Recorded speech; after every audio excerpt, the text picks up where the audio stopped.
దైవ సేవకులు brother Joseph స్తంభి గారి 81వ వర్ధంతి వేడుకల్లో ఈరోజు మనతో ఈ యొక్క ఆనందాన్ని పంచుకోవడానికి మన విజయవాడ మేత్రాణులు శ్రీ జోసెఫ్ రాజారావు తండ్రి గారు మనతో ఉండటం మనకెంతో ఆనందదాయకం. ఈరోజు తండ్రి గారిని మనమందరం కూడా గట్టిగా చప్పట్లు కొట్టి ఆహ్వానించుకుందాం. పవిత్రాత్మ నామమున సమాధానము క్రీస్తు ప్రభుని శాంతి మీ అందరితో ఉండునుగాక.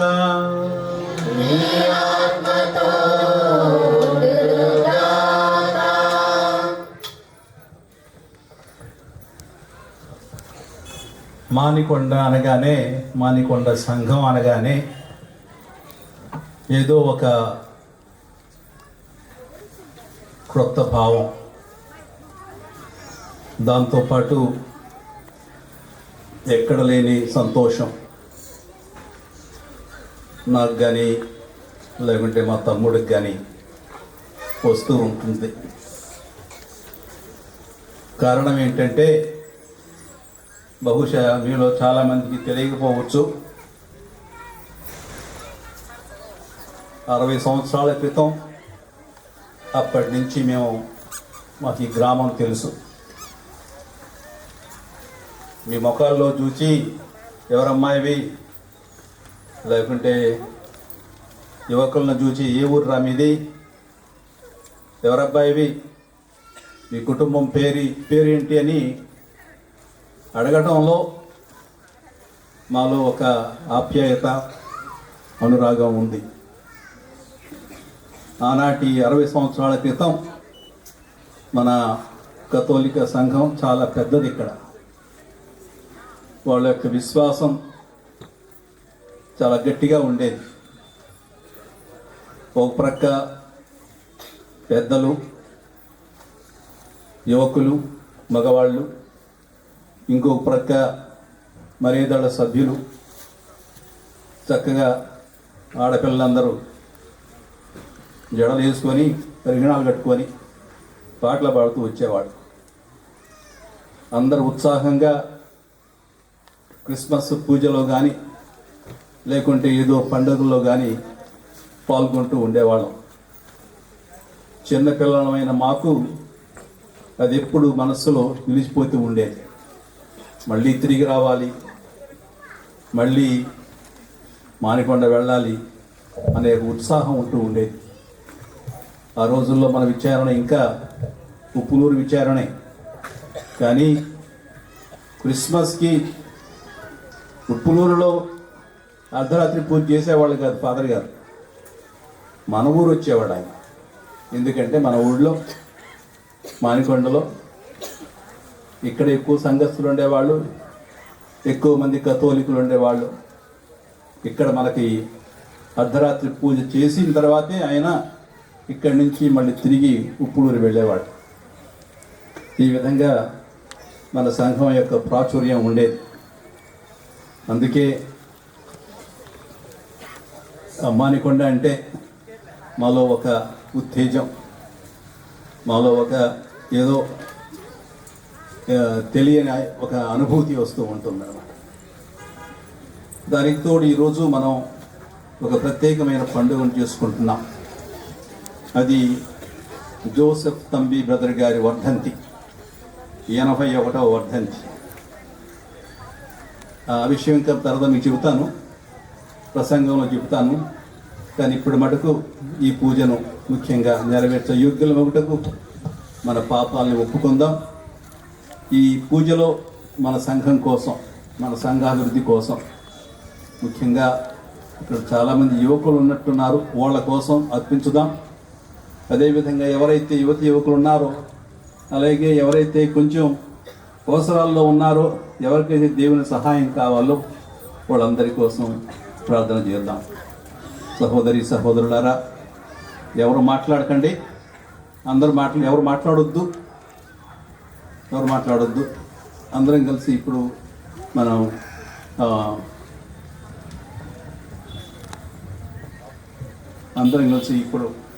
ఈ పశ్చాత్తాప ప్రార్థన చేద్దాం.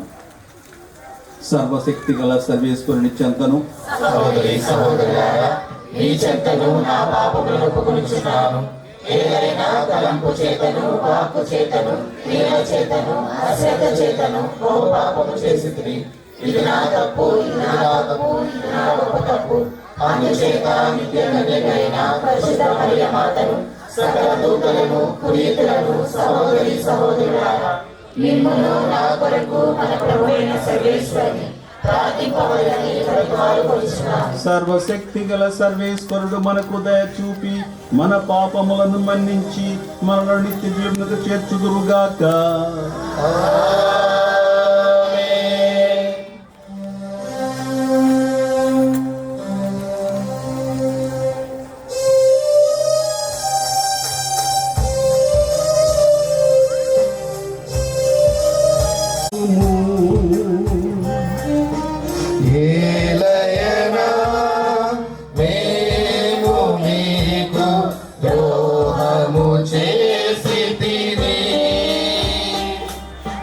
ప్రభువా దయచూపుము, నీ రక్షణమును మాకు అనుగ్రహింపుము. మీ రక్షణమును మాకు అనుగ్రహింపుము. Kyrie, Kyrie eleison, Kyrie, Kyrie eleison. Kyrie, Kyrie eleison, Kyrie, Kyrie eleison. Christe eleison,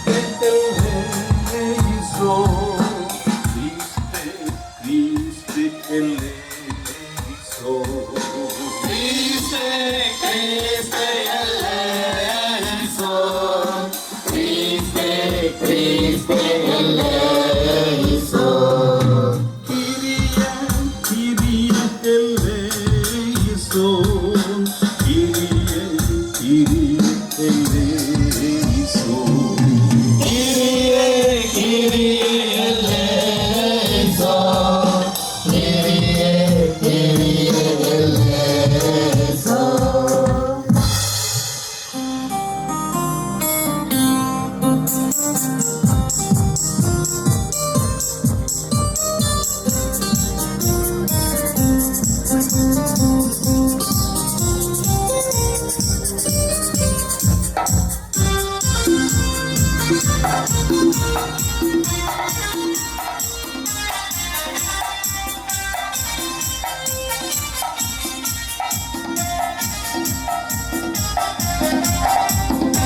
శాంతి సమాధానము, శాంతి సమాధానము.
ఓ సర్వేశ్వర, మీరు మీ సేవకుడగు బ్రదర్ జోసఫ్ తంబి గారికి మహిమను చేకూర్చి మాపై మీకు గల ప్రేమను మరొకసారి నిరూపించుటకు తగిన ఆధారమును చూపించినందుకు మీకు వందనములు. తంబి ప్రార్థనా బలము వలనను ఆదర్శము వలన మేము ధైర్యమునుంది మీ కుమారుడకు యేసుక్రీస్తును మరింత సన్నిహితముగా అనుసరింతుముగాక. నీతోనూ పవిత్రాత్మతోనూ కలిసి యుగ యుగములు జీవించుచు పాలించు మా ప్రభువును నీ కుమారుడనైన యేసుక్రీస్తు ద్వారా ఈ మనవి చేయుచున్నాము.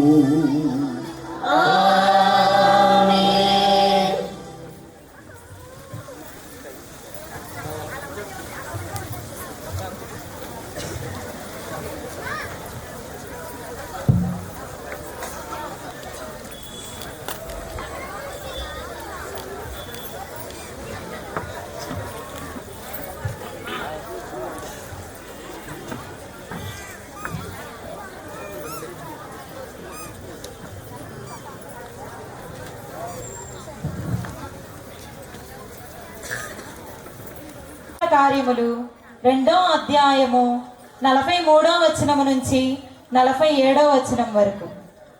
మొదటి పఠనము అపోస్తల కార్యములు 2వ అధ్యాయము 43వ వచనము నుంచి 47వ వచనం వరకు. అప్పుడు ప్రతి వ్యక్తిపై భయము ఆవహించెను. అపోస్తుల ద్వారా అనేక అద్భుతములు ఆశ్చర్య కార్యములు జరుగుచుండెను. విశ్వసించిన వారందరూ కలిసి సమిష్టిగా జీవించుచు తమకు కలిగిన దానిలో అందరూ పాలు పంచుకొనుచుండిరి. మరియు వారు తమ చరాస్తులను అమ్మి అందరికును వారి వారి అవసరములను బట్టి పంచిపెట్టిరి. వారు ప్రతిరోజు కూటముగా దేవాలయములో కలుసుకొనుచుండిరి. తమ ఇళ్లల్లో అందరూ కలిసి రొట్టెను విరుచుచు సంతోషము వినయము గల హృదయములతోనూ భుజించుచు దేవుని స్తుతించుచు ప్రజలకందరూ ప్రీతిపాత్రులైరి. మరియు రక్షణ పొందుచున్న వారిని ప్రభు ప్రతిరోజు వారి సంఘములో చేర్చుచుండెను. ఇది ప్రభు వాక్కు.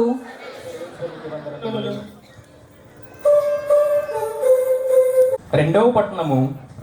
పునీత పౌలు గారు గలతీయులకు రాసిన లేఖ 6వ అధ్యాయము 14వ వచనం నుండి 18వ వచనం వరకు. పునీత పౌలు గారు గలతీయులకు రాసిన లేఖ 6వ అధ్యాయము 14వ వచనం నుండి 18వ వచనం వరకు. నేను మరి ఇతరములైన దేనియందును కాక మన ప్రభువుకు యేసుక్రీస్తు యొక్క శిలువ యందు మాత్రమే గొప్పగా చెప్పుకొందును. ఏలైనా ఆయన శిలువ మూలముననే నేను ఈ లోకమునకును శిలువ వేయబడితిమి. ఎవడైనను సున్నతి పొందినా లేదా అను విషయము అనవసరము. ముఖ్యమైన విషయము ఏమనగా అతడు నూతన సృష్టి ఎగుటయే. తమ తమ జీవితములలో ఈ సూత్రమును పాటించు వారికి సమాధానము కనికరము తోడగునుగాక. వారికి మాత్రమే కాదు, దేవుని ఇశ్రాయేలీయులకు అందరికీ అవి లభించునుగాక. ఇక మీదట ఎవ్వడును నన్ను బాధింపకుండునుగాక. ఏలైనా నా శరీరముపై నేను యేసు యొక్క ముద్రలను ధరించి ఉన్నాను. సోదరులారా, మన ప్రభువుకు యేసుక్రీస్తు యొక్క కృప మీ ఆత్మతో ఉండునుగాక. ఆమేన్. ఇది ఏలినవారి వాక్కు. లూకా శుభవార్త 14వ అధ్యాయము వచనములు 25 నుండి 33 వరకు. ప్రభు మీతో ఉండునుగాక.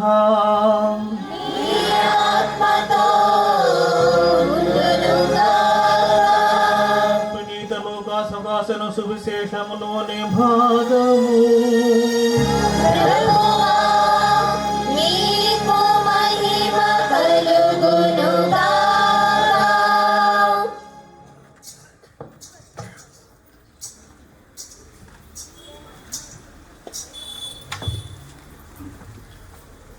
అప్పుడు గొప్ప జన సమూహము యేసు వెంబడి వెళ్ళుచుండెను. ఆయన వెనక్కి తిరిగి వారితో ఇట్లనెను, నన్ను వెంబడింపగోరి తన తల్లిదండ్రులను, భార్యను, బిడ్డలను, అన్నదమ్ములను, అక్క చెల్లెళ్లను కడకు తన ప్రాణమును కూడా త్యజింపిన వాడు నా శిష్యుడు కానేరడు. తన శిలువను ఎత్తుకుని నన్ను వెంబడింపిన వాడు నాకు యోగ్యుడు కాడు. గోపురము కడదలిచిన వాడు కూర్చుండి వేమ గురించి దానిని పూర్తి చేయు సాధన సంపత్తి తన వద్ద ఉన్నదా లేదని పర్యాలోచన చేయడా? అటులు కాక పునాది వేసిన పిదప నిర్మాణం పూర్తి చేయాలని ఎడల చూచవారందరూ ఇతడు ఆరంభశూరుడే కానీ కార్యసాధకుడు కాలేకపోయాను అని పరిహసించెదరు. ఒక రాజు యుద్ధమునకు వెళ్ళుటకు ముందు 20,000 సేనతో తనపై దండెత్తవచ్చు శత్రురాజును తన 10,000 సేనతో ఎదుర్కొనగలనా అని ఆలోచింపడా? అంత బలం లేని ఎడల శత్రురాజు సమీపకు పూర్వమే రాయబారము పంపి ఆయనతో సంధి చర్యలు దొరుకునగదా? కనుక తన సమస్తము త్యజించిన తప్ప ఎవరు నా శిష్యుడు కానేరుడు. ప్రభు పలికెను, ఎవరైనా తన సమస్తమును త్యజించిన తప్ప ఎవడు నాకు శిష్యుడు కానేరడు. ఇది క్రీస్తు సువిశేషము.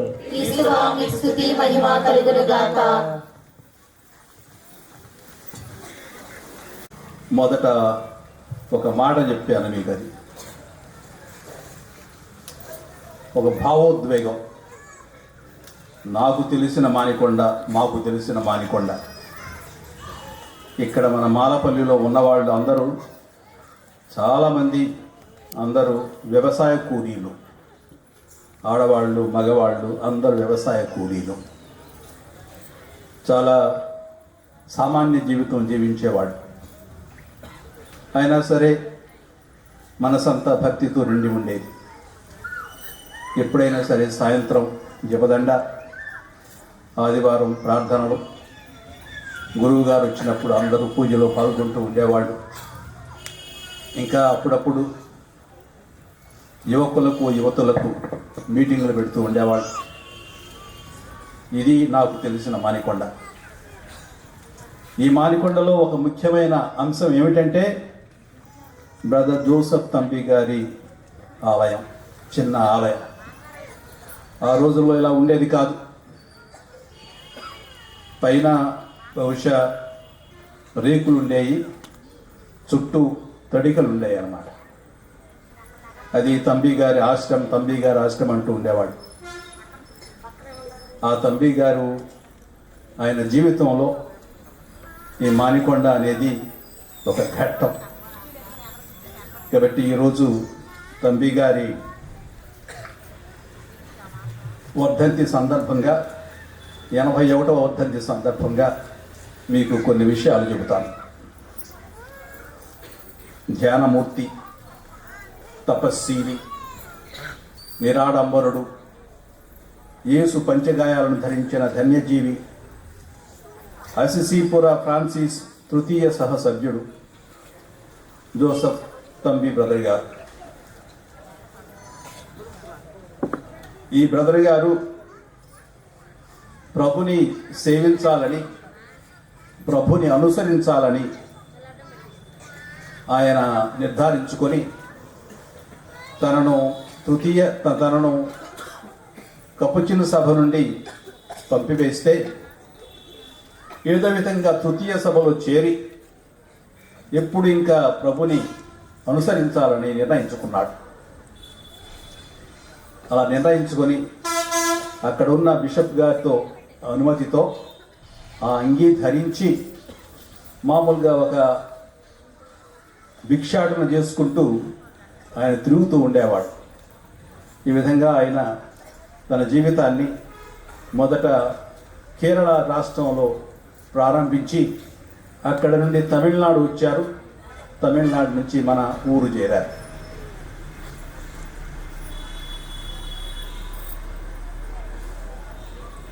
మొట్టమొదట తంబి బ్రదర్ గారు వచ్చింది మన కేసరపల్లి చేరింది 1937వ సంవత్సరంలో చేరారు. అక్కడ ఆయన వచ్చినప్పుడు ఆ కేసరపల్లిలో ఒక చిన్న గుడి చూశారు. అది అంతోని వారికి అంకితం చేయబడింది. ఆయన వచ్చి ఆ గుడిలోకి వెడితే అక్కడ ఉన్న చుట్టుపక్కల ఉన్నవాళ్ళు, ముఖ్యంగా పిల్లలు, ఆయన ఆకారం చూసి నల్లగా ఉండేవాడు. ఆయన కొంచెం మురికి బట్టలు ధరించి ఉన్నాడు. ఆయన మీద రాళ్ళు విసిరారు. తర్వాత అక్కడున్న అక్కడున్న ఉపదేశ మాస్టారు కూడా అతన్ని ఒక బ్రదర్ కానీ లేకుంటే ఒక దైవ సేవకుడిగా గుర్తించకుండా ఆయన కూడా ఆలయం లోపలికి రావడానికి ఆయనకి అనుమతి నిరాకరించాడు. అయినా సరే బ్రదర్ గారు చెప్పారు, నేను పిచ్చివాడిని కాదు, నేను మీరు అనుకున్నట్టు ఏమీ లేనివాడిని కాదు, నేను ఒక దైవ సేవకుడిని, ఈయన అన్ని వెతుక్కుంటూ ఇటు వచ్చాను. ఇక్కడ అంతోని వారి దేవాలయం ఉంది కాబట్టి నేను లోనికి రానివ్వండి అని చెప్పి లోపలికి వెళ్ళి ప్రార్థన చేసుకుంటూ ఉంటే నిదానంగా వాళ్ళకి అర్థమైంది, ఈయన మంచి వ్యక్తే, దైవ సేవకుడే, దేవుణ్ణి అనుసరించేవాడే, క్రైస్తవుడే, కథోలికుడే అని అప్పుడు అర్థం చేసుకున్న తర్వాత ఆయనకు స్నేహితులయ్యారు. ఏం చేశారు తంబి బ్రదర్ గారు? తంబి బ్రదర్ గారు అక్కడ కేసరపల్లిలో ఉంటూ, ఆ కేసరపల్లిలో కూడా చాలామంది వ్యవసాయ కూలీలే మనవాళ్ళు చాలామంది. అక్కడ వాళ్ళతో ఉంటూ వాళ్ళతో పాటు కూలికి వెళ్ళేవాడు. కోతలు కోయటం, లేకుంటే నూర్పుడి చేయటం, లేకుంటే వేరే పనులుంటే ఆ పనులు చేయటం, సంపాదించుకొని దాంతో జీవించేవారు. ప్రతి ఆదివారం అందరినీ తయారు చేసి వాళ్ళందరినీ ఆ రోజు కేసరపల్లి విచారణ కాదు, కేసరపల్లి నుంచి అందరినీ ఓడిపల్లికి తీసుకెళ్ళేవాడు ఆయన. పొద్దున్నే పూజకు తీసుకెళ్ళేవాడు. ఎందుకంటే ఆ రోజుల్లో ఆచారం ఉండేది, పూజకు ముందు ఏమి తినకూడదు, అందరూ ఉపవాసం ఉండాలి. ఈ మధ్యన నాకు 1 గంట ముందు ఉపవాసం అని చెప్పారు. ఆ రోజుల్లో ఏమీ తినకూడదు, కటిక ఉపవాసం చేయాలి. అయినా సరే ఆయన అందరినీ తోడుకొని వెళ్ళి అక్కడ వాళ్ళతో ఉండి వాళ్ళను ఆ విధంగా దేవుని మార్గాల్లో నడిపించారు. 1937లో కేసరపల్లి వచ్చాడు. అక్కడి నుండి 1940లో మొదటిసారి మన మానికొండ వచ్చాడు ఆయన. 1940లో వచ్చాడు. ఇక్కడ వచ్చింది ఎందుకంటే ఇక్కడ ఆయన ఎవరో ఒక మానికొండ వాస్తవ్యుడు వేమూరి సుబ్బయ్య గారు ఉన్నారు. వాళ్ళు అగ్రకులాలకు చెందినవాళ్ళు. బోయపాటి క్లారమ్మ గారి సోదరుడు మానికొండ వాస్తవ్యుడు వేమూరి సుబ్బయ్య గారు జోసఫ్ తమ్మి గారి ప్రార్థన ద్వారా స్వస్థత పొంది క్రీస్తుని విశ్వసించారు. ఆయన క్రైస్తవం స్వీకరిస్తానంటే ఆయన దగ్గరకు వచ్చి ఆయనకు క్రీస్తు గురించి చెప్పసాగాడు. ఈ విధంగా ఆయనకు మన మానికొండతో అనుబంధం ఏర్పడింది. ఆ తర్వాత ఇక్కడ కథోలిక సంఘం ఉందని తెలుసుకొని ఇక్కడికి వచ్చి మనతో స్థిరపడ్డాడు. మనందరితో ఉంటూ ఇక్కడే ఆయన నివాసం ఏర్పరచుకున్నాడు. మొట్టమొదటి సుబ్బయ్య గారి ఇంట్లో ఉంటూ ఉండేవాడు. అక్కడి నుంచి ఇక్కడికి వచ్చాడు. మీకు తెలుసో తెలియదో ఇక్కడే మా పెదనాన్నగారు ఉండేవాడు. ఇప్పుడు ఆ స్థలం ఉంది కదా, మీరు నాని వాళ్ళ స్థలం అని చెబుతున్నారు కదా, నాని టీచర్ వాళ్ళ స్థలం. ఆయన మా పెదనాన్నగారు. ఆయన పేరు తెలగతోటి పౌలు. ఆ మాస్టారు మా పెదనాన్నంటే మా నాన్నగారి అన్నయ్య. ఆయన మన ఊర్లో టీచర్గా పనిచేసేవాడు. మా పెద్దమ్మగారు కూడా టీచరే. దాంతోపాటు మా పెదనాన్నగారు మన చిన్నపిల్లలందరినీ కలిపి ఆయన కర్ణాటక సంగీతం కూడా నేర్పేవాడు. ఆ కర్ణాటక సంగీత పరంగా అనేక కావ్యాలు రచించి, అంటే ముఖ్యంగా డ్రామాలు రచించి చిన్నపిల్లలతో ఈ డ్రామాలు వేయిస్తూ ఉండేవాడు. క్రైస్తవ డ్రామాలు వేయిస్తూ ఉండేవాడు. అలా వేయిస్తూ ఉంటే అది వేద ప్రచారానికి చాలా చాలా చాలా చాలా విలువైన అంశం. అందుకని అక్కడి నుంచి అందరూ చాలా చాలా ఊర్లు వెళ్ళి ఇక్కడ నాటకాలు ప్రదర్శిస్తూ ఉండేవాళ్ళు. విజయ సుశీల, దావీదు విజయం, అందరూ చిన్న చిన్న పిల్లలు. అందులో మా బాబాయ్, మా అమ్మ, మా నాన్న, మామయ్యలు, అత్తయ్యలు అందరూ యాక్టర్లు అనమాట. చిన్నపిల్లలతో డ్రామా వేస్తూ ఉంటే అది చాలా అప్పుడే మన మన మన సంఘం, మన మానికొండ సంఘం చాలా ప్రాచుర్యంలోకి వచ్చింది. కలదరాడు ఫాదర్ ఉండేవాడు అక్కడ. ఇక్కడ పెదవటిపల్లి ఉండేవాడు. అటువంటి వాళ్ళు బాగా ప్రోత్సహించారు. ఎందుకంటే వీళ్ళు డ్రామాలు వేస్తున్నారు, అందరు పిలుస్తున్నారు, ఎంత దూరమైనా వెళుతూ ఉండేవాడు. ఇలా చేస్తూ ఉంటే మానికొండకి చాలా పేరు వచ్చింది. అది మా పెదనాన్న గారు చేస్తూ ఉండేవాడు. ఆయన చక్కగా అందరికీ బోధించేవాడు. అందుకే దానికి తోడు కర్ణాటక సంగీతం కదా, ఒక చిన్న తప్పు వచ్చినా ఉరుకునేవాడు కదా మా పెదనాన్న గారు. వాళ్ళకి చక్కగా నేర్పించి ఈ విధంగా మన సంఘం కూడా అప్పుడు ప్రాచుర్యంలోకి వచ్చింది. మానికొండ సంఘం అంటే ఇక్కడ చాలామంది ఉన్నారు, మంచి పాటకారులు, మంచి కథోలిక విశ్వాసులు, వీళ్ళందరూ చాలా మంచివాళ్ళు. వీళ్ళు చాలా తమ్మి బ్రదర్ గారు వాళ్ళంటే ప్రాణం. తమ్మి బ్రదర్ గారు చాలాసార్లు ఇక్కడికి వస్తూ ఉండేవాళ్ళు. ఈ విధంగా తమ్మి బ్రదర్ గారు మన కథోలిక విశ్వాసాన్ని పెంపొందించడానికి, స్థిరపరచడానికి, అలాగే మన సంఘానికి వెన్నెముకగా పనిచేశారు తమ్మి బ్రదర్ గారు. దానికి తోడు ఇక్కడ చాలామంది మన మామూలు ఉండేవాళ్ళు. మా పెదనాన్నగారి అత్త ఉండేది, అలవేలు మామ. ఆమెకు చాలా బాగా తెలుసు తమ్మి బ్రదర్ గారు అంటే ప్రాణం. ఆయన కాళ్ళు పట్టుకొని వదిలేది కాదు. ఆయన చనిపోయిన తర్వాత కూడా ఎప్పుడు తమ్మి బ్రదర్ గారిని కలవరిస్తూ ఉండేది మా అమ్మ. ఆమె ప్రమేయం మూలంగానే ఈ గుడి కట్టారు. ఈ విధంగా మన ఈ మానికొండ సంఘం బ్రదర్ గారికి చాలా అన్యోన్యంగా ఉండేది, గట్టి సంబంధం ఉంది. అందుకని ఆయన చరిత్రలో ఆయన గురించి రాసిన చరిత్రలో మానికొండ నుంచి దగ్గర మానికొండను గురించి 4 పేజీలు ఉన్నాయి.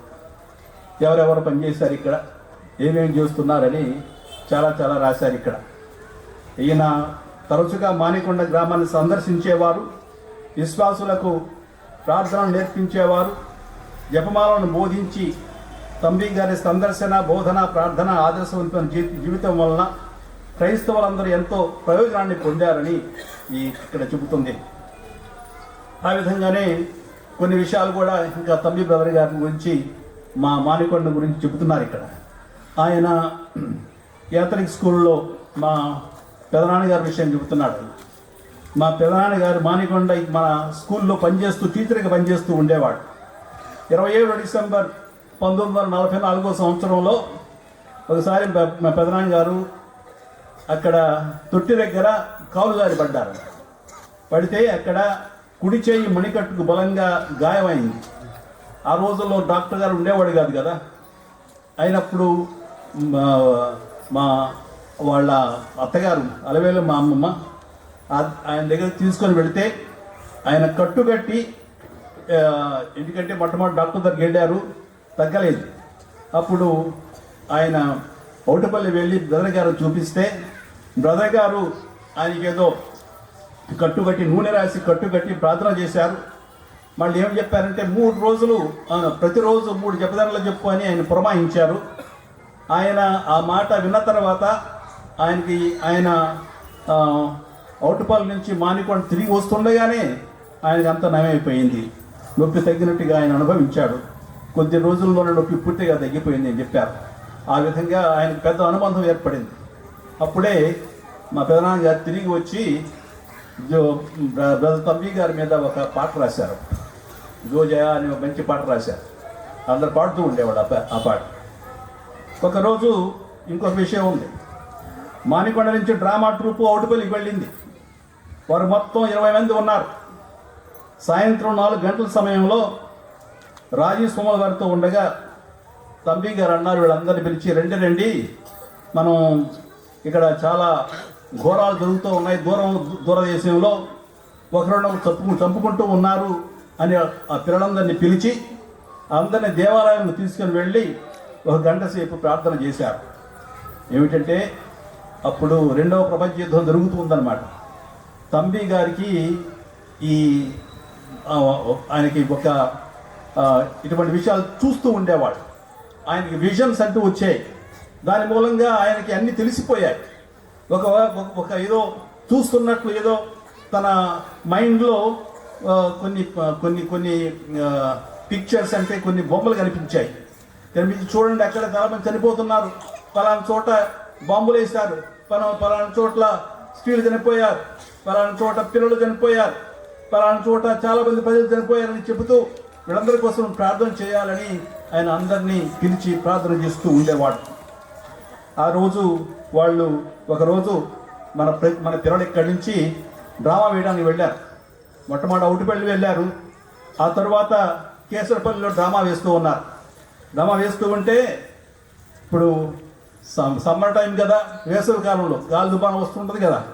ఆ గాలి దుమారం అంటే రాదు, సాయంత్రం ముఖ్యంగా. అలా వస్తూ ఉంటే ఇక నాటకం సాగదని అందరూ చాలా చాలా డిసప్పాయింట్ అయిపోయారు. అప్పుడు తంబి బ్రదర్ గారు అన్నారు, మీకేమి జరగదు, నేను మీ భరోసా ఇస్తాను, మీరు ముందుకు సాగండి అని ఆయన వెళ్ళి అది స్టేజీ దగ్గర ఉండి మోకరించి ప్రార్థన చేసుకుంటూ ఉన్నాడు. ఆయన చెప్పినట్టే ఆ రోజు ఏ గాలి దుమారం రాలేదు, అంత శుభ్రంగా ముందుకు సాగిపోయింది. అందరూ సంతోషించారు. ఈ విధంగా తంబి బ్రదర్ గారికి మన ముఖ్యంగా మన మానికొండ సంఘం అంటే ఆయనకి చాలా ప్రీతి. మానికొండ సంఘాన్ని ప్రేమించారు. అందుకే తంబి బ్రదర్ గారి గురించి మాట్లాడినప్పుడు మానికొండ గురించి మాట్లాడకుండా ఉండలేం. అందుకని మన ధన్యం, చాలా ధన్యులం. అందుకే మనం అంటే ఆయన మన గురించి కూడా ఆయన మోక్షంలో ప్రార్థన చేస్తూ ఉంటారని నేను ప్రగాఢంగా నమ్ముతున్నాను. కాబట్టి ఇది మామూలుగా కొంచెం ఉపోద్ఘాతంగా చెబుతాను. కానీ ఇప్పుడు అసలు బ్రదర్ తంబి గారి గురించి ఆయన వర్ధంతిని గురించి కొన్ని ధ్యానం చేసుకుందాం. తెస్సలోనియలకు రాసిన మొదటి జాబ్లో పౌలు గారు 5వ అధ్యాయం 2వ వచనం ఈ మాట చెబుతారు, మరణం అనేది దొంగ వలె ఆసన్నమవుతుంది అని. కానీ జోసెఫ్ తంబి బ్రదర్ గారు తన మరణాన్ని గురించిన వివరాలు అందరికంటే ముందుగానే చెప్పారు. తాను జనవరి 15వ తేదీ 1945 సంవత్సరంలో చనిపోతానని ముందుగానే అనేక మందికి చెప్పి ఆయన మరణించడానికి సంసిద్ధులయ్యారు. మన కథోలిక ఆచారంలో మరణించిన విశ్వాసిని ఏమి చేస్తాం? శవపేటికలో ఉంచి అంత్యక్రియలు చేస్తూ ఉంటాం. మన తంబి బ్రదర్ గారు కూడా మరణం అంటే భయపడలేదు.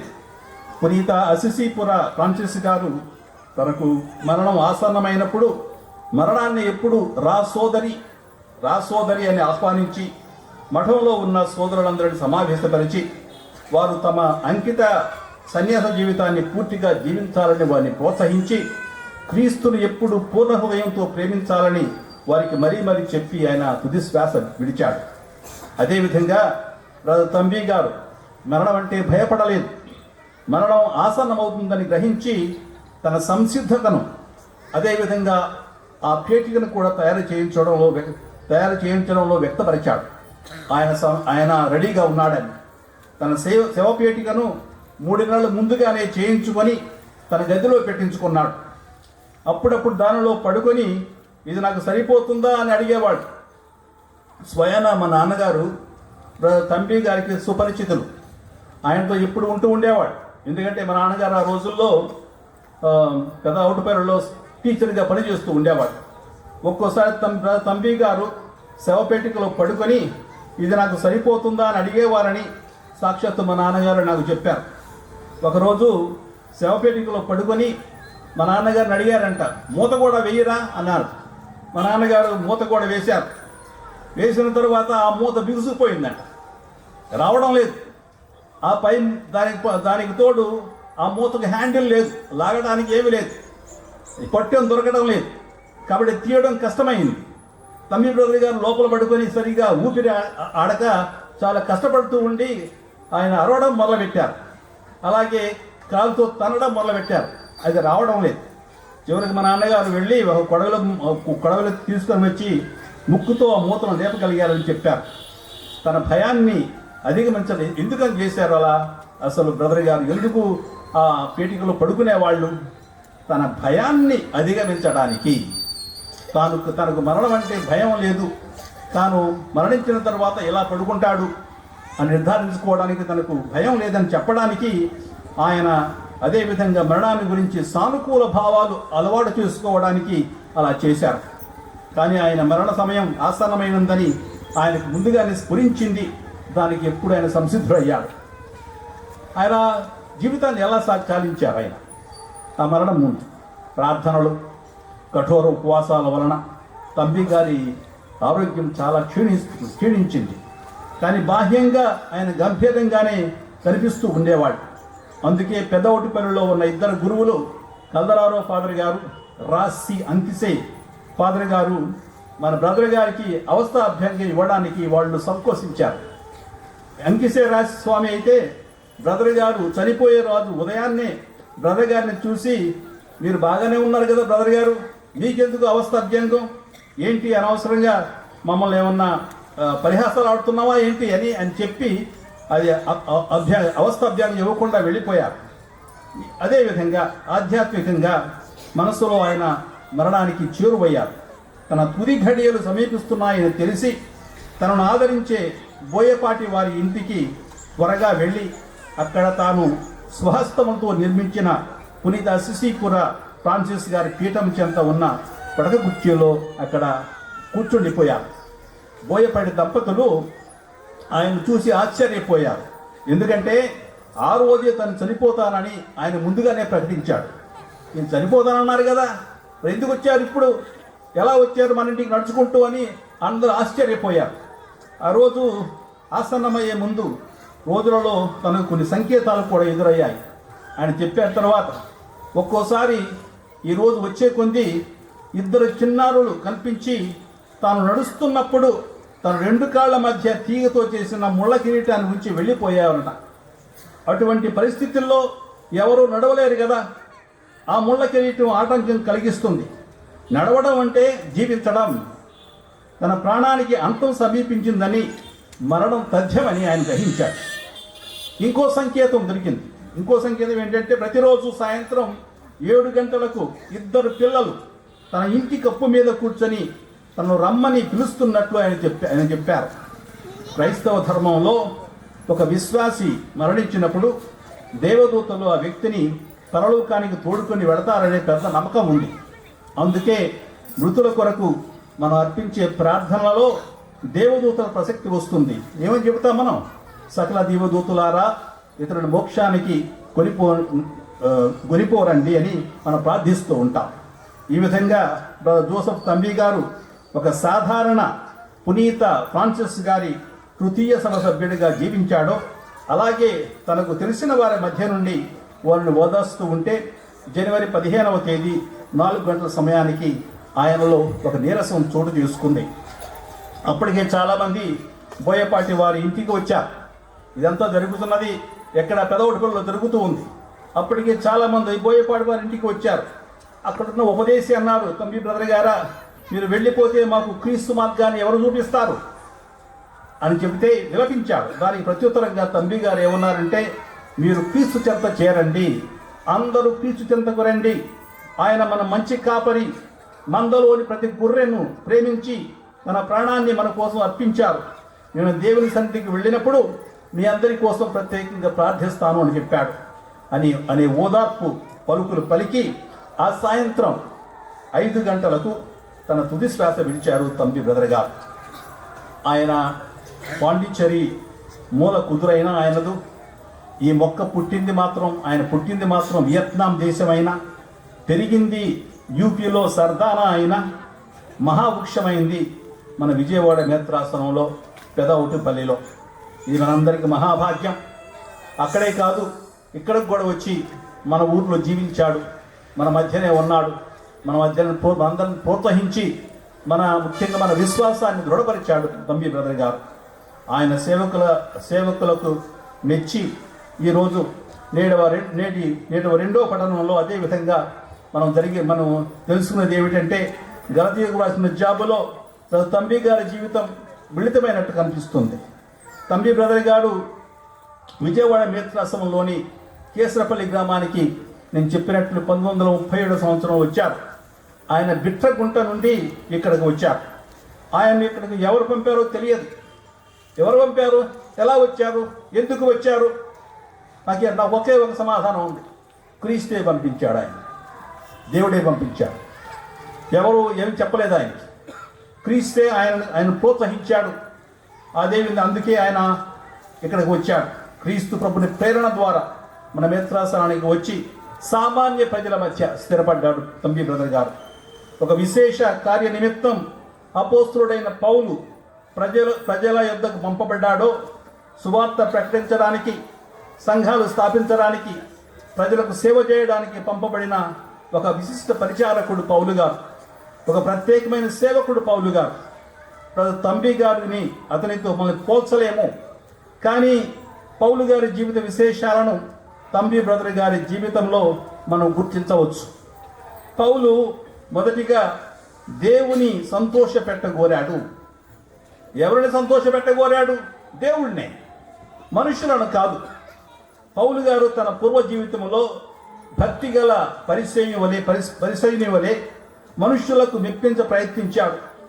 అప్పుడు ఏది లాభదాయకమని తలంచాడో క్రీస్తును తెలుసుకున్న తర్వాత నేడు దానిని నష్టంగా తలంచి క్రీస్తు పిలుపునకు నమ్మకస్తునిగా ఉండడానికి ఆయన తీర్మానించుకున్నాడు. అదేవిధంగా జోసెఫ్ తంబి గారు సమస్తాన్ని త్యజించి ఒక సామాన్యుడిగా సామాన్య ప్రజల సాధక బాధలను అర్థం చేసుకుంటూ వాళ్లలో ఒకరై వారితో పాటు కూలి పనులు చేస్తూ తనను తాను పోషించుకున్నాడు. తనకున్న దానిని ఇతరులతో పంచుకున్నాడు. ఈ విధంగా మనతో ఉండి ఒక సామాన్యుడిగా జీవించాడు. ఆయన ఎవరి మీద ఆధారపడలేదు.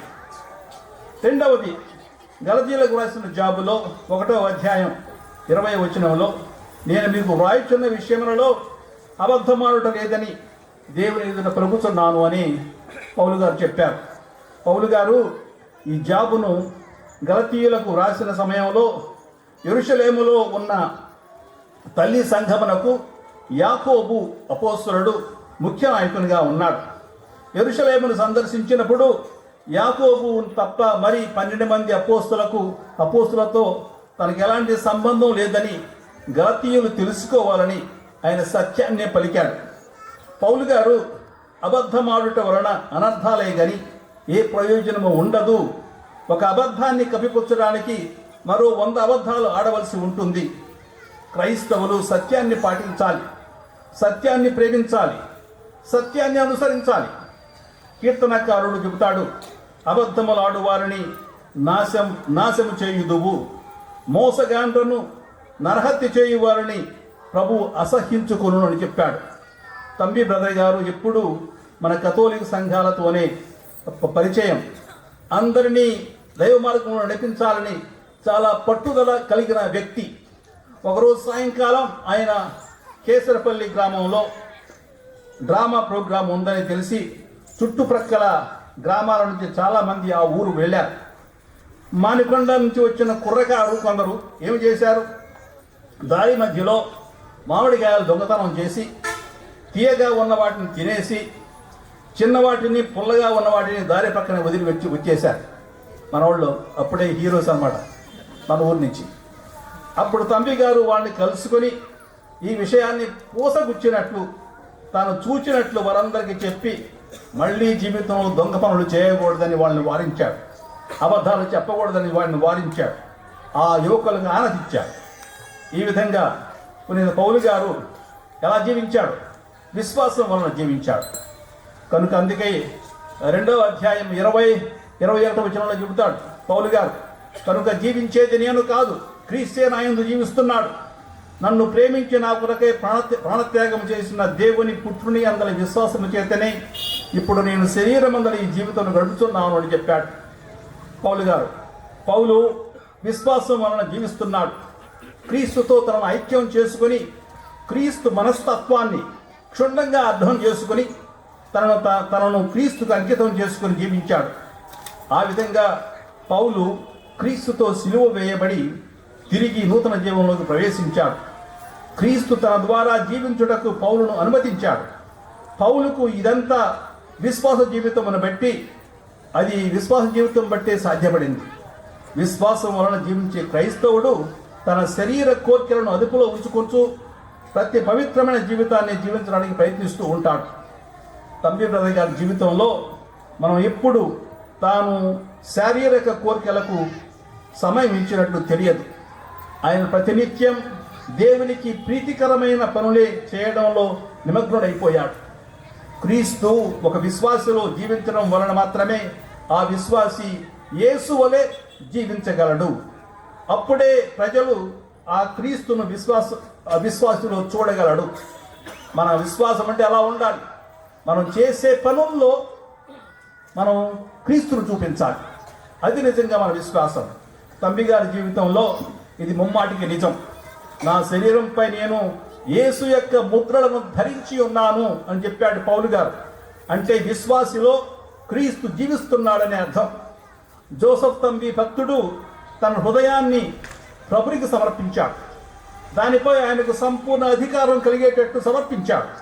అందుకే క్రీస్తు ప్రభు తంబి గారితో తన పంచగాయాల అనుగ్రహాన్ని ఆయనకు ఇచ్చి తన శ్రమల్లో పాలు పంచుకునే అవకాశాన్ని కూడా కలుగజేశాడు. పునీత పౌలు గారికి కూడా ఈ భాగ్యం లభించింది. శిలువ శక్తిని అర్థం చేసుకున్న అపోస్తలుడైన పౌలు శిలువ యందే ఆయన అతిశయపడ్డాడు.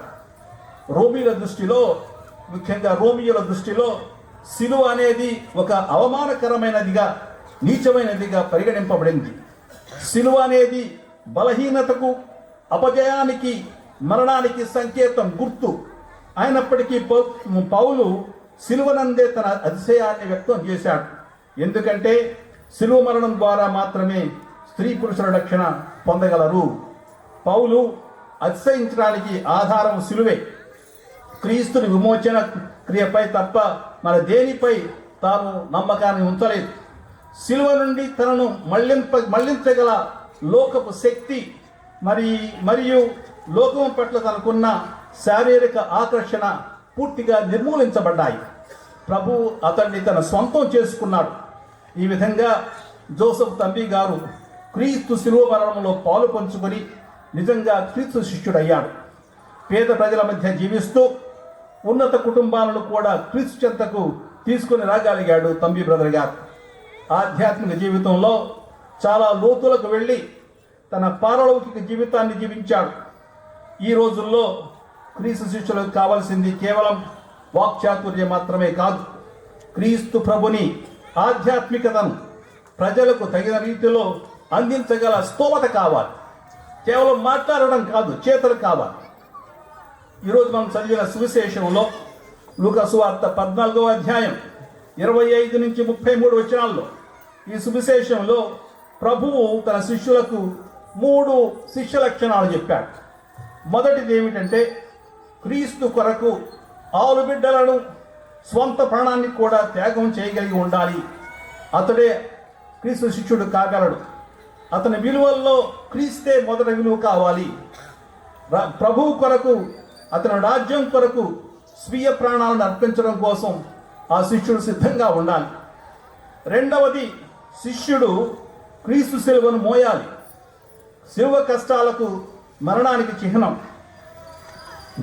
గురువుకి లాగే శిష్యుడు కూడా అతనికి శిలువ తప్పదు. మూడవది ఏమిటంటే శిష్యుడు క్రీస్తు కొరకు సర్వము త్యజించాలి. శిష్యత్వం గొప్ప బాధ్యత. నేను క్రీస్తు శిష్యుడినే అంటే మాటలతో సరిపోదు, అది ఒక బాధ్యత. ఇతర వ్యవహారాలలో మునిగి ఉండేవాడు శిష్యుడిగా మెలగలేడు. ఒక వ్యక్తి ఇతర వ్యవహారాల్లో బాగా జోక్యం కలుగు చేసుకుంటూ ఉంటే అతడు క్రీస్తు శిష్యుడిగా మెలగలేడు. కనుక అన్నీ వదులుకొని శిష్యత్వం మీదనే ఆ వ్యక్తి మనసు ఉంచాలి. ఈ విధంగా క్రీస్తు శిష్యుడంటే చాలా చాలా డిమాండ్స్ ఉంటూ ఉంటాయి. ఇంకా ప్రభువు శిష్యత్వాన్ని గురించి 2 ఉపమానాలు చెప్పాడు. ఏమన్నాడు? ఒక గోపురం కట్టేవాడు ముందుగానే ఖర్చులను అంచనా వేసుకోవాలి. అలా అంచనా వేసుకోకపోతే ఆడు ప్రారంభిస్తాడు కానీ దాన్ని తిరిగి చివరిగా దాన్ని ఏమంటారు పూర్తి చేయలేడు. అది అప్పుడంతా అది చూసి అందరూ నవ్వుతారు.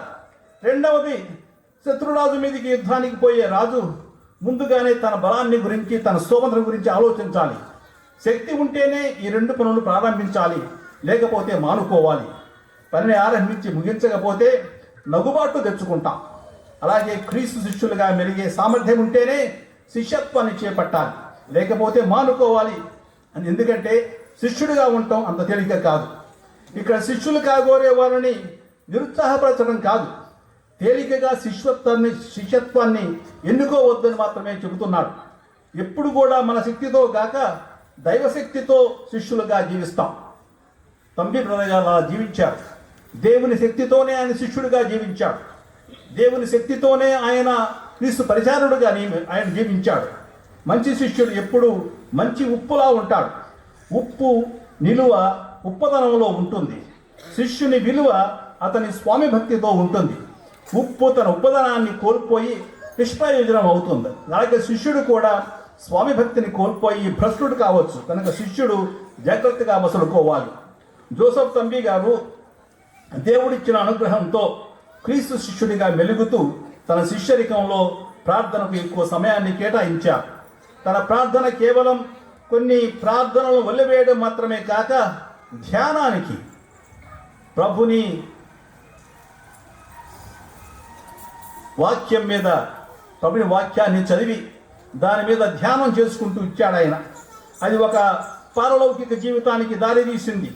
అందుమూలంగానే ఆయనకి ప్రభుని పంచగాయాలు, తక్షణ గమనం, స్వస్థతాశక్తి, దర్శనాశక్తి అనే వరాలను పవిత్రాత్మ దేవుడు ఆయనకు ప్రసాదించాడు. అనేక అద్భుత శక్తులను కూడా ఆయన ప్రభువు నుండి పొందాడు.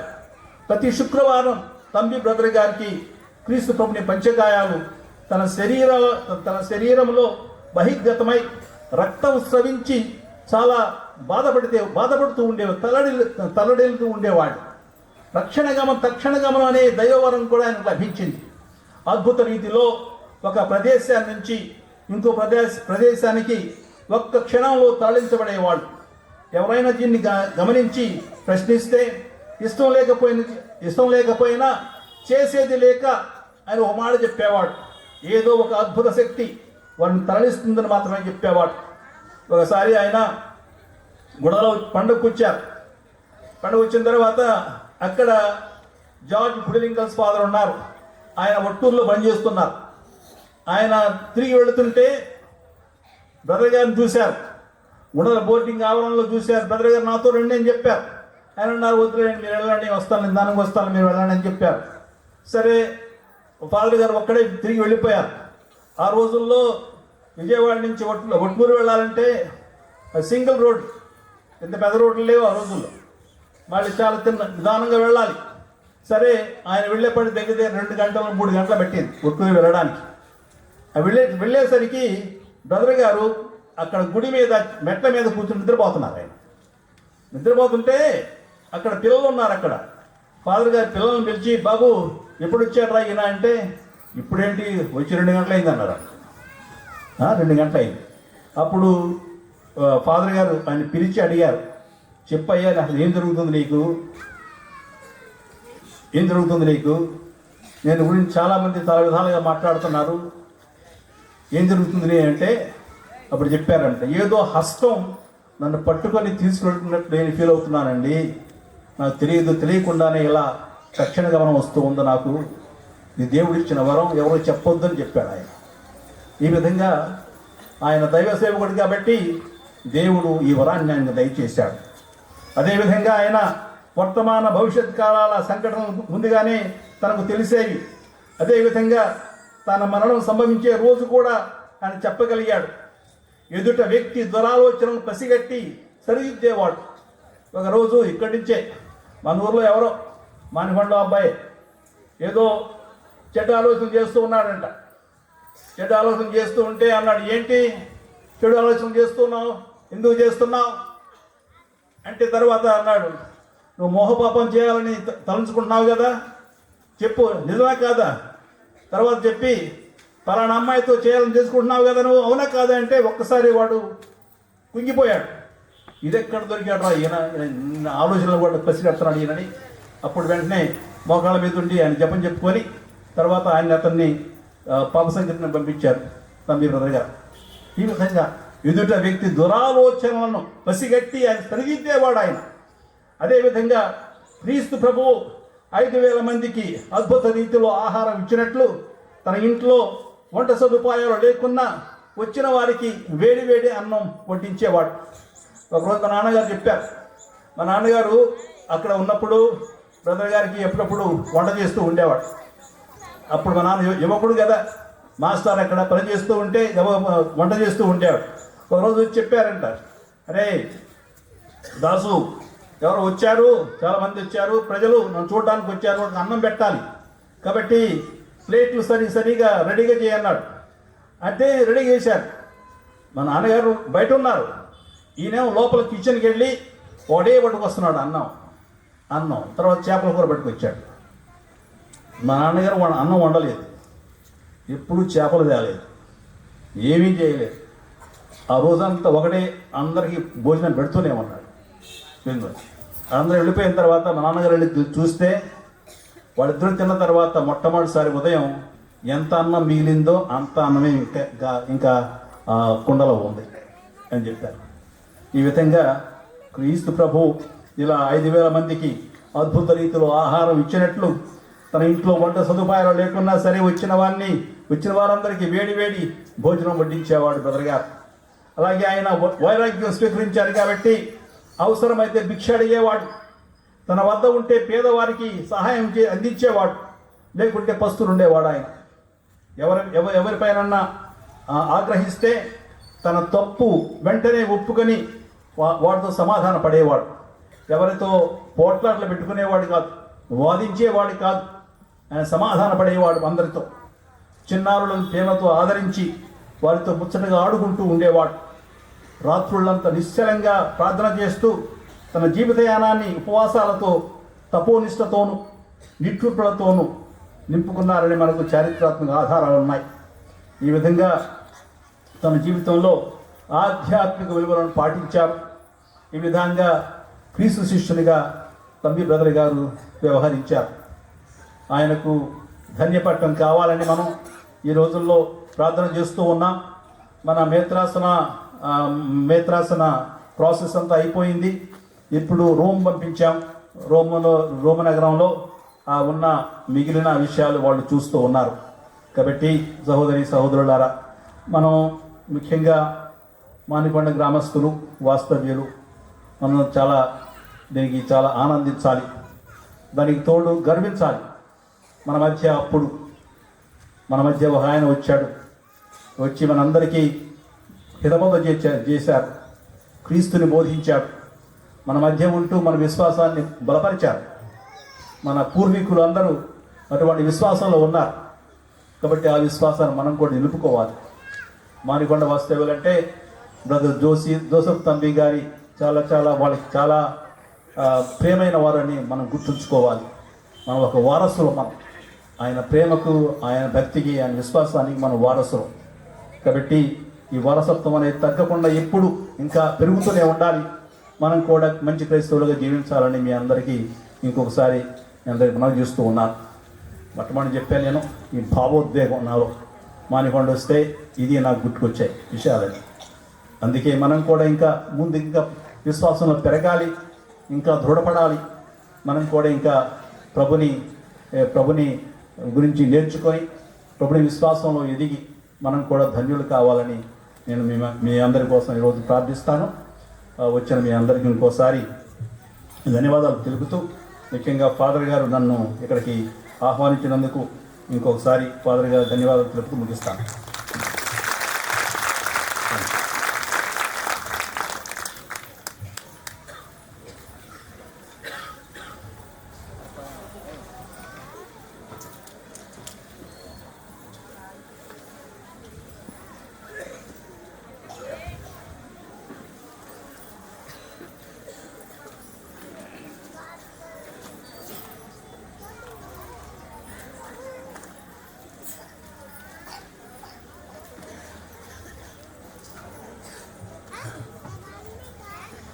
అందరూ నిలబడదామా?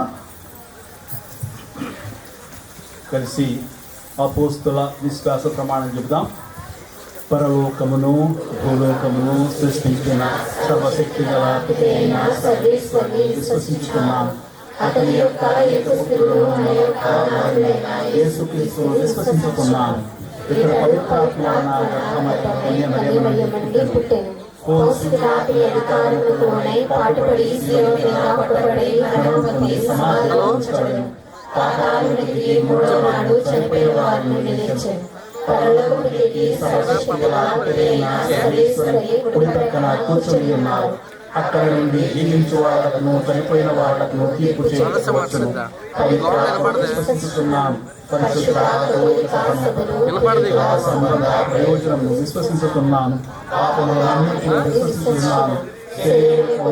విశ్వసిస్తున్నాను. విశ్వసించుతున్నాను. ఆమె. సహోదరి సహోదరులారా, బ్రదర్ జోసెఫ్ తంబి గారు తన జీవితం ద్వారా పరిశుద్ధత, పవిత్రత అనే మన అనుదిన జీవితంలో దేవుని చిత్తాన్ని నెరవేర్చడమే అని నిరూపించారు. ఆయన విజ్ఞాపన ప్రార్థనల వేడుకుంటూ వివిధ అవసరాలను మన పరమ తండ్రికి భక్తితో సమర్పించుదాము. శ్రీ సభ కోసం మన పరిశుద్ధ 14వ లియో పోపు గారిని, బిషప్ తెలగతోటి జోసెఫ్ రాజారావు గారిని, గురువులను మరియు మఠవాసులను ప్రభువు తన ఆత్మశక్తితో బలపరచాలని, బ్రదర్ జోసెఫ్ తంబి గారి ఆదర్శం అనుసరించి శ్రీ సభ సేవకులు ప్రభు ప్రేషిత సేవను గొప్పగా చేయాలని అందరూ ఓ ప్రభువా మా ప్రార్థన ఆలకించండి.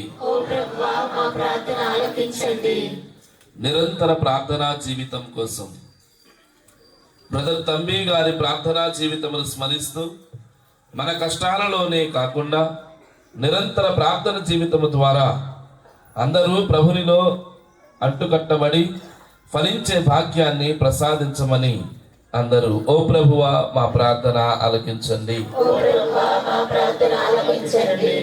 సోదర ప్రేమ కోసం బ్రదర్ జోసెఫ్ తంబి గారు కులాలకు మతాలకు అతీతంగా అందరినీ ప్రేమించారు. మన కుటుంబాలలో అసూయ, ద్వేషం, పలు రకాల విభేదాలు తొలగిపోయి ప్రభువసగిన వరములను, సంపదలను తోటి వారి మేలు కొరకు ఉపయోగించే మంచి మనస్సులను దయచేయమని అందరూ ఓ ప్రభువా మా ప్రార్థన ఆలకించండి. మానికొండ సంఘము కొరకు మన సంఘ సభ్యులందరి కుటుంబాలలో ప్రభుని శాంతి, ప్రేమ ఉండాలని, ఈ మహోత్సవ వేడుక కొరకు ఉదార స్వభావముతో సహాయపడుతున్న వారందరినీ ప్రభువు విశేషముగా దీవించాలని అందరూ ఓ ప్రభువా మా ప్రార్థన ఆలకించండి. సమాజ శ్రేయస్సు కొరకు సమాజ అభివృద్ధికై నియమింపబడిన వారు తమ బాధ్యతలను చిత్తశుద్ధితో నెరవేరుస్తూ సమాజ అభివృద్ధికి దోహదపడు వివేకమును దయచేయమని బ్రదర్ జోసెఫ్ తంబి గారి విశేష ప్రార్థనలు మన ఎదుగుదలకు ఎప్పుడు తోడ్పడాలని అందరూ ఓ ప్రభువా మా ప్రార్థన ఆలకించండి. రోగుల మరియు పీడితుల కోసం దీర్ఘకాలిక వ్యాధులతో బాధపడుతున్న వారికి బ్రదర్ జోసెఫ్ తంబి గారి ప్రార్థనా సహాయము ద్వారా స్వస్థతలు కలగాలని, వృద్ధులకు మరియు అనాథలకు ఆదరణ లభించాలని అందరూ ఓ ప్రభువా మా ప్రార్థన ఆలకించండి. ఇచ్చట సమావేశమైన వారి కొరకు ఈ మహోత్సవములో పాల్గొనవచ్చిన ప్రతి ఒక్కరి ప్రత్యేక మనవులు దేవుని దయ వలన నెరవేరాలని అందరూ ఓ ప్రభువా మా ప్రార్థన ఆలకించండి. ప్రేమ స్వరూపుడవైన ఓ దేవా, నీ సేవకుడైన బ్రదర్ జోసెఫ్ తంబి గారి ద్వారాలను బట్టి నీకు కృతజ్ఞతలు సలుపుచున్నాము. మేము సమర్పించిన ఈ విన్నపమును దయతో అంగీకరించి కరుణింపుము. తంబి బ్రదర్ గారి మహోత్సవమును కొనియాడు నీ బిడ్డలు నీ కుమారుని పునరుత్థాన మహిమలో పాలు పంచుకుని వరమును దయచేయమని మా ప్రభు అయిన క్రీస్తు ద్వారా ఈ మనవి చేయుచున్నాము.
నేను చేసిన మొక్కుబడులను నేను చేసిన మొక్కుబడులను నీ ప్రేమతో స్వీకరించమా వినయార్పణం సేవార్పణం విపరీతదేవునకు స్తుతియార్పణం ఆత్మార్పణం జీవార్పణం దేవుని ప్రియార్పణం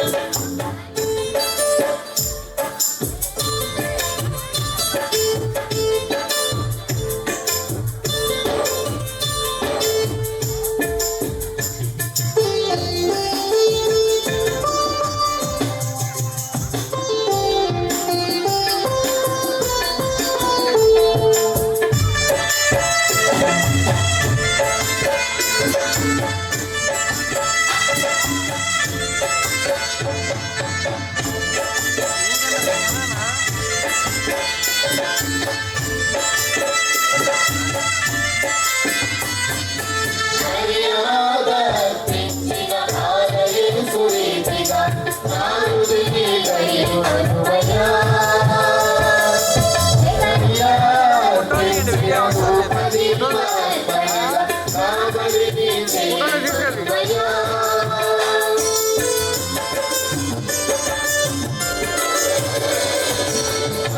హరియాదర్పించిన భారయేసు రీతిగా నా హృదయ దైవమనువయ్యా జగన్యా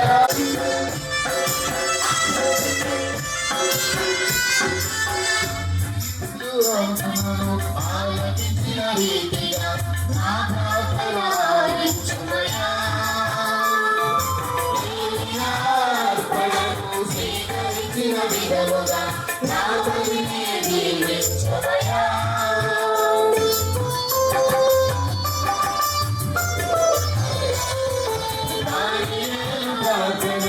ఆలకించిన రీతిగా నా ప్రార్థనాలించుమయ్యా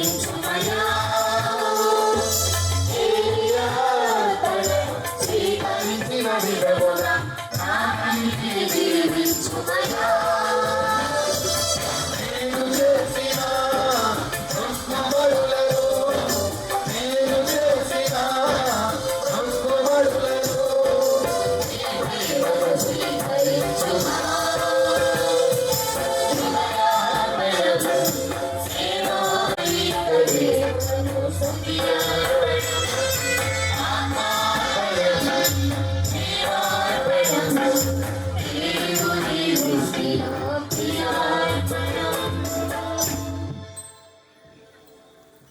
అర్పించుతున్న ఈ బలి సర్వశక్తి గల పితైన సర్వేశ్వరునికి అంగీకారమనట్ల ప్రార్థించండి. ప్రభు తన నామస్తుతి మహిమ కొరకును మన ప్రయోజన కొరకును తన పవిత్ర శ్రీ సభ ప్రయోజన కొరకును మీ కరుణ ద్వారా ఈ బలి స్వీకరించుగాక. మా నాథుడైన క్రీస్తు ద్వారా ఈ మనవి చేయుచున్నాము. ప్రభువు మీతో ఉండునుగాక.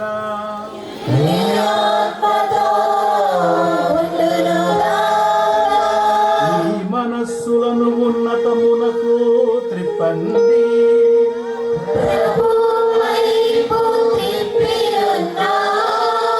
మన దేవుడైన ప్రభువునకు కృతజ్ఞత తెలుపుదము.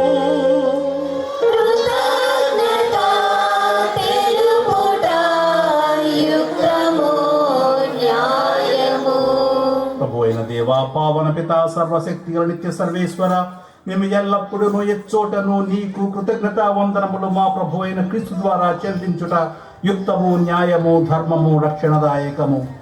ఏలైన క్రీస్తునందు నీవు సమస్త వస్తువులను నూతీకరింప చిత్తగించితివి. అతని పరిపూర్ణతలో మాకందరకు భాగమును సగితివి. అతను దైవ స్వభావం కలిగి ఉన్నను తనను తాను రిక్తునిగా చేసుకొనెను. శిలువ యందు ధారపోసిన తన రక్తము ద్వారా సమస్త సృష్టికి శాంతి నొసగెను. కావున సర్వము కంటేను అత్యున్నత గౌరవమునకు పాత్రుడై అతను విధేయించు వారందరినీ నిత్య రక్షణకు కారకుడాయను. కావున దూతలతోనూ అధిదూతలతోనూ భద్రాసురులతోనూ అధిపతులతోనూ పరలోకములన్నిటితోనూ ఏకీభవించి మహిమగీతముతో నిన్ను నిరతము స్తుతించుట ఎట్లనగా,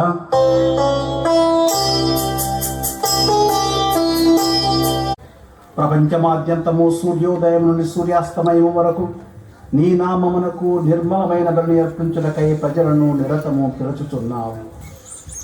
కావున ఏలిన వారా, ఈ కానుకలను నీ సముఖమునకు తెచ్చి ఉన్నాము. పవిత్రాత్మ ద్వారా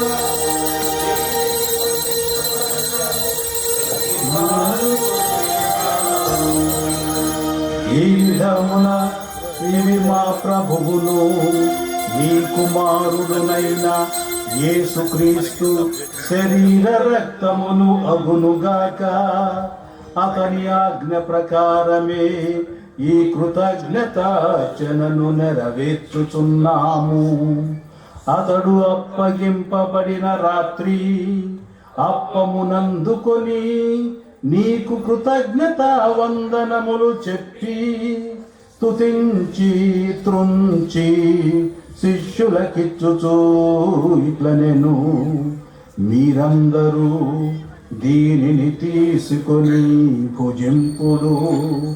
ఏలయన ఇది మీ కొరకు అప్పగింపబడనున్న నా శరీరము.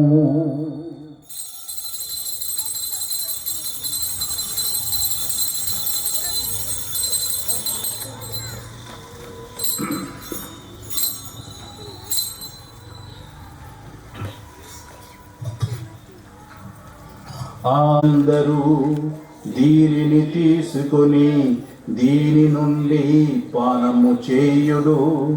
ఏలయన ఇది నూతన నిత్య నిబంధన యొక్క నా రక్తపు పాత్రము.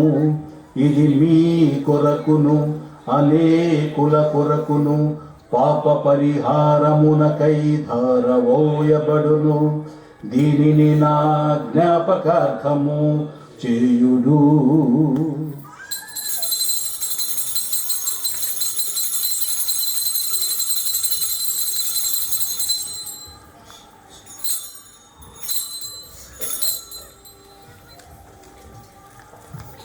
ఇది విశ్వాస రహస్యము.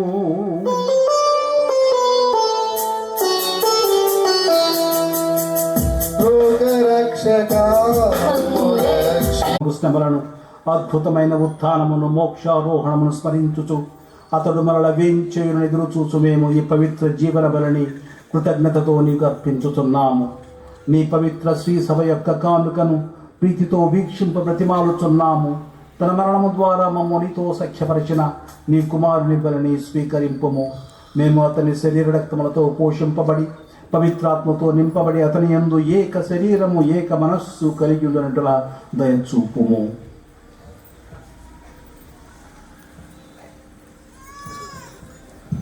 అతడు మమ్ము నీకు నిత్యార్పణముగా రూపొందించునుగాక.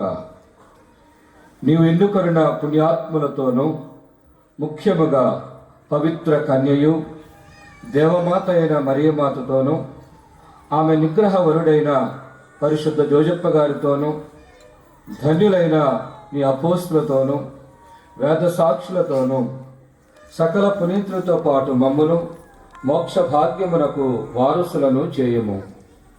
ఏలైనా వీరి విజ్ఞాపన ప్రార్థనల నిరవధిక సహాయముపై మేము ఆధారపడి ఉన్నాము. ఓ ప్రభువా, మమ్ము మీతో సఖ్యపరచి ఈ బలి లోకమంతటికి శాంతిని శ్రేయస్సును ప్రసాదించినట్లు బ్రతిమాలుకొనుతున్నాము. ఈ లోకన యాత్ర చేయు మీ శ్రీ సభను మీ సేవకుడకు మా యువత 14 జగద్గురువులను మా జోసెఫ్ రాజారావు పీఠాధిపతిని ఇతర పీఠాధిపతులను గురువులందరినీ నీవు సంపాదించుకున్న ప్రజలందరినీ విశ్వాసమందును ప్రేమేందును దృఢపరపము. నీ చిత్త ప్రకారము నీ సన్నిధిలో నిలిచిన నీ ప్రజల మనవులను ఆలకించండి. దయగల తండ్రి, 4 దశల చెదరి ఉన్న నీ బిడ్డలందరినీ కనికరించి నీతో ఐక్యపరచుకును.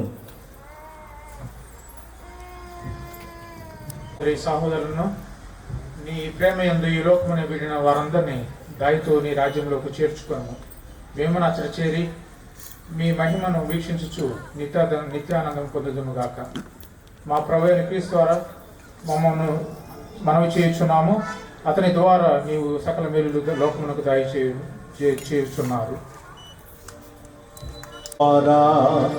క్రీస్తుతో క్రీస్తునందు సర్వశక్తి గల పితయైన సర్వేశ్వర పవిత్రాత్మతో ఏకమయ్యుండు నీకు యుగ యుగములు గౌరవ మహిమలు కలుగునుగాక.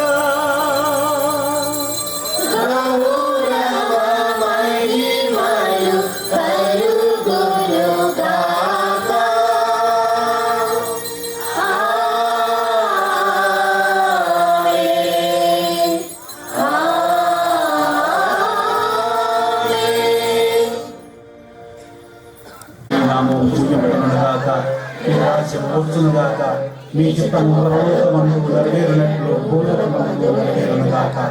ఆనాటికి కావలసిన మా ఆయనము మాకు నేటి అనుగ్రహింపుము. మా యొక్క అప్పుడున్న వారిని మన్నించినట్లు మా అప్పులను మన్నించుము. ప్రభువా, అన్ని కీడుల నుండి మమ్మ రక్షింపుము. మా ఈ రోజులలో మాకు శాంతిని ప్రసాదింపుము. నీ దయానుగ్రహం వలన పాపము నుండి మమ్మ విముక్తులను చేసి అన్ని కలతల నుండి సర్వదా కాపాడుము. మేము మోక్షానందమును మా రక్షకుడైన యేసుక్రీస్తు ఆగమమును నిరీక్షించుతుందము.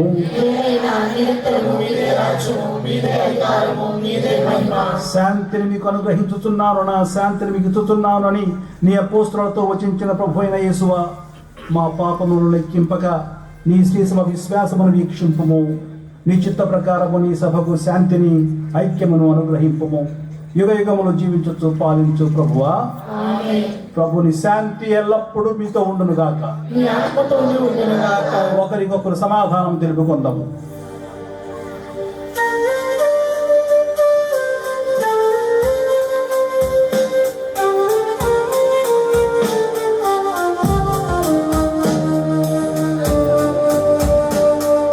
విందుకు పిలువబడిన వారు ధన్యులు.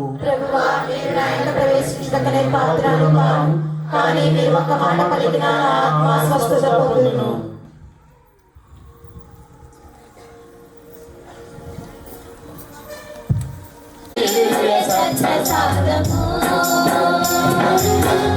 ఆత్మకు భోజనమై ఉండుట కొరకు మన హృదయందు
గారి వర్ధంతి సందర్భమున మీ నామ సంకీర్తమునకై కూడిన మీ కుటుంబమును కరుణతో వీక్షింపుడు.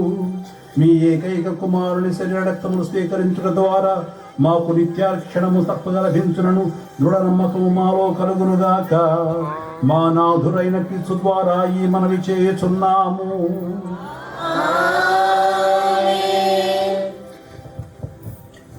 దయచేసి అందరూ కూడా 2 నిమిషాలు. మన మాడికొండ ముట్టు బిడ్డ అయిన మన మేత్రానులు ఈరోజు ఈ యొక్క వేడుకల్లో మనతో ఉండి మన కోసము ప్రార్థన చేస్తూ ఆయన తన యొక్క అనుభవాలను మనతో పంచుకున్నారు. ఈరోజు మన యొక్క మేత్రానులు మన మధ్యలో ఉన్నందుకు మనం ఎంతో ఆనందిస్తూ ఆయన మనందరికీ కూడా ప్రార్థన చేసినందుకు ఈరోజు వారికి మనందరం కూడా గట్టిగా చప్పట్లు కొట్టి మన యొక్క సంఘం తరఫున తండ్రి గారికి హృదయపూర్వక కృతజ్ఞతలు తెలియజేద్దాం. Thank you my lord.